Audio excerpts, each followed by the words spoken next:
Hi everyone, today we're going to talk about the Remembering Martyrs of Kangan Massacre. How many of Indian atrocities can the people of India and illegally occupied Jammu and Kashmir be expected to forget?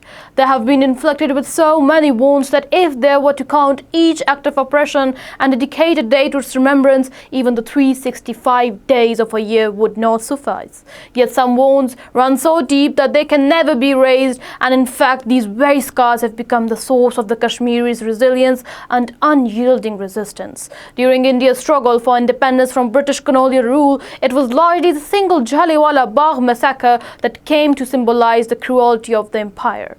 Ironically, the very India that emerged free from British imperialism soon donned the mantle of imperial tyranny itself in occupied Jammu and Kashmir. Between 1990 and 1994 alone, India carried out dozens of massacres, each resembling another Jallianwala Bagh in its brutality and disregard for human life.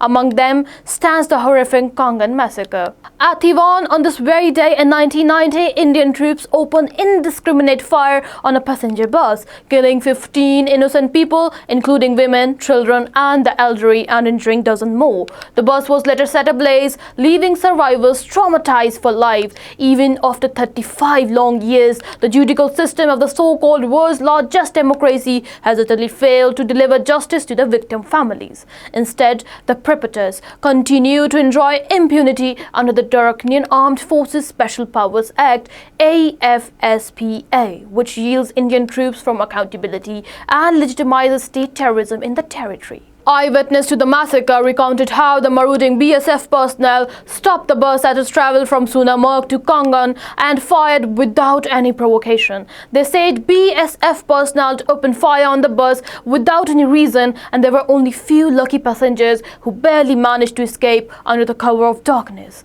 The Kangan massacre is not just a chapter of the past, it is the haunting reality of the present. For 35 years, family of the martyrs have lived with unhealed wounds, denied every basic right to justice. Their pain stands as a stark reminder that Indian occupation is built on blood, fire, and broken promises. Kashmiris cannot and will not forget these atrocities, for memory itself is their shield against oppression. The world must recognize that silence is complicity. Justice delayed for Kashmir is not just justice denied, it is justice buried, and justice buried is humanity betrayed. Thank you.